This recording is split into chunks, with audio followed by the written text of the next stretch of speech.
जय बद्री विशाल, मणिमहेश भगवान की जय हो। ये सामने मणिमहेश पर्वत, ये नीचे शिवकुंड है। और जैसे कि उत्तराखंड श्री बद्रिका आश्रम में ध्यान तप का बड़ा महत्व है, ऐसे यहाँ भी है शाही। और तीर्थों में विशेष तीर्थ है, बता चुका हूँ मैं आपको पहले वीडियो में कि कैलाश है। ये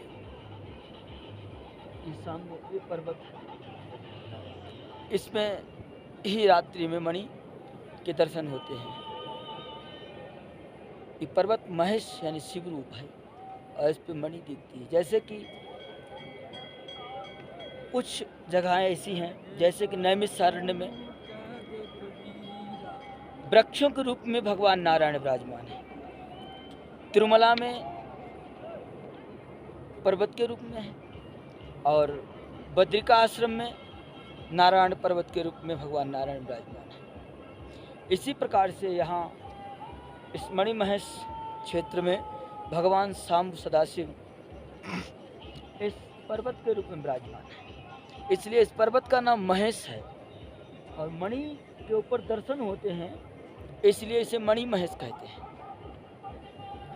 ये नीचे शिवकुंड है इत्यादि, हमने अन्य वीडियो में दर्शन कराया है। और वो रावी नदी का उद्गम स्थल, ये शिवकुंड में जो जल जाता है, ये जल इधर से आता है, इधर झरना से आता है, इस धार के ऊपर से।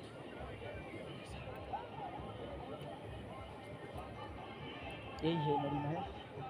और सुंदर वातावरण, आना चाहिए, तीर्थ यात्रा सभी करना चाहिए। हमको रास्ते में काफ़ी लोग मिलते हैं, कहते हैं क्या फ़ायदा रखा भटक करके।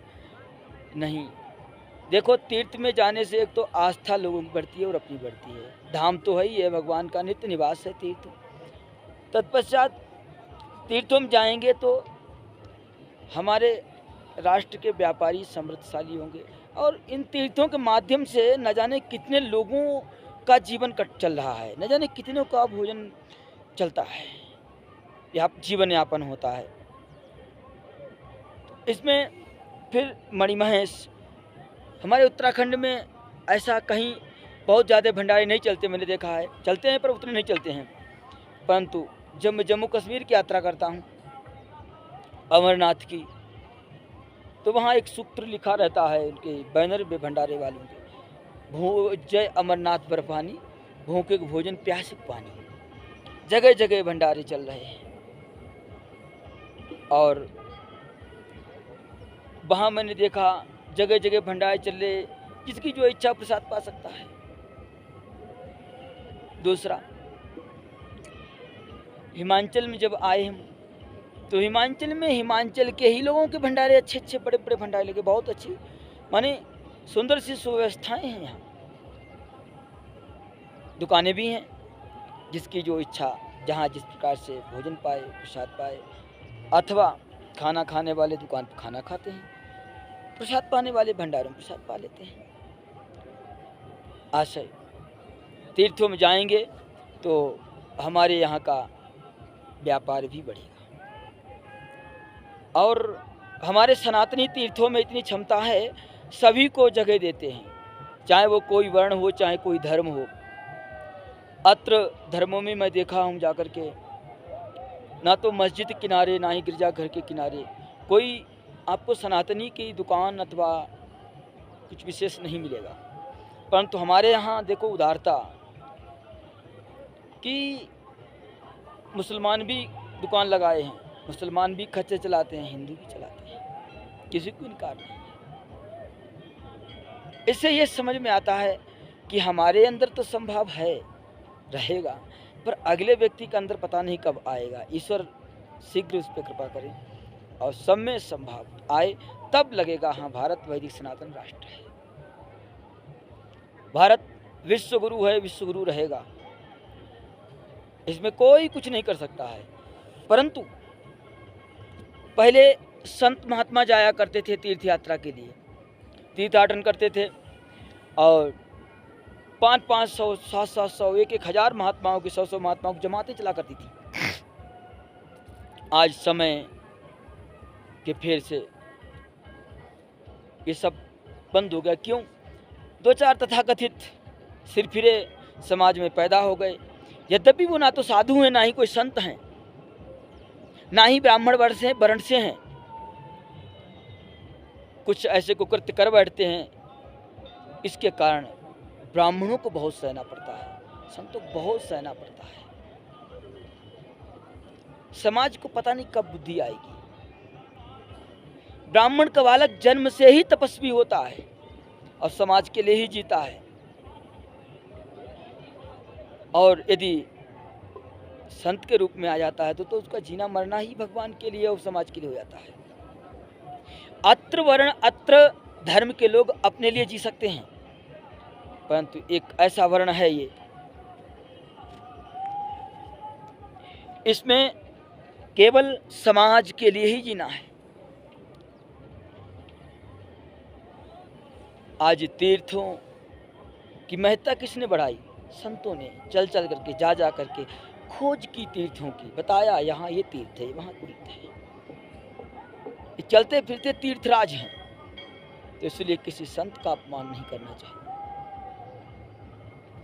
ब्राह्मण देवता हैं हमारी धरती के, बंदों प्रथम महेश्वर सर्व। अपमान नहीं करना चाहिए, गाय का निरादर नहीं करना चाहिए, माता पिता का, गुरुजनों का निरादर नहीं करना चाहिए। ये भगवत स्वरूप हैं। और आज हम यहाँ तक पहुँचे अपने गुरुदेव भगवान की कृपा से, अपने माता पिता की कृपा से, आप सब बड़ों की कृपा से, महापुरुषों की कृपा से आज हम यदि तीर्थ कर रहे हैं तो हमें कोई क्षमता नहीं है तीर्थ करने की। ये क्षमता आप सबकी दी हुई है। मेरे माता पिता का पुण्य रहा होगा, पूर्वजों का पुण्य रहा होगा, गुरु जी की कृपा, और खुद तीर्थों की कृपा रही होगी दास पर, जो कि आज एक अकिंचन बनकर के निकल पड़ा और भारत भ्रमण करने लगा। हम पे लोग कहते भारत भ्रमण से क्या रखा है? बहुत कुछ रखा है। मुझे नाना प्रकार की सभ्यताएं पता लगी। हम पे लोग पूछते हैं क्या करते हो, हम कह देता हूँ पढ़ रहा हूँ। और पढ़ाई छोटी मोटी नहीं बताता हूँ, पीएचडी बताता हूँ। हमारा कोई एक गुरुकुल सीमित नहीं, हमारा पूरा भारत ही गुरुकुल है। हम इस पूरे गुरुकुल में अध्ययन कर रहा हूँ। हर एक जीव मेरा आचार्य है और हर एक जीव से हम कुछ न कुछ सीख रहे हैं। हर एक तीर्थ में जाते हैं, वहाँ कुछ न कुछ सीखने को मिलता है। हर एक राज्य में जाते हैं, वहाँ कुछ सीखने को मिलता है। हर राज्य में विभिन्न भाषाएं, विभिन्न प्रकार के सभ्यता, ये सब कुछ देखने को मिलता है। ये पुस्तकों से मुझे नहीं मिल सकता था। आज मुझे ये सब ये भ्रमण से मिला है। और इस यात्रा का श्रेय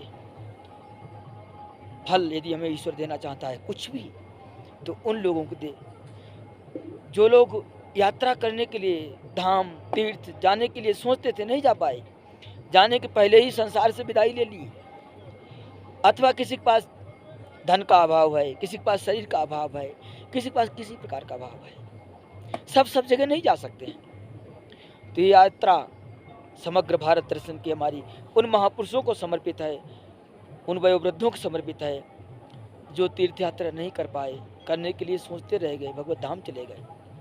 तो ये उन्हीं के श्री चरणों में इसका फल समर्पित है।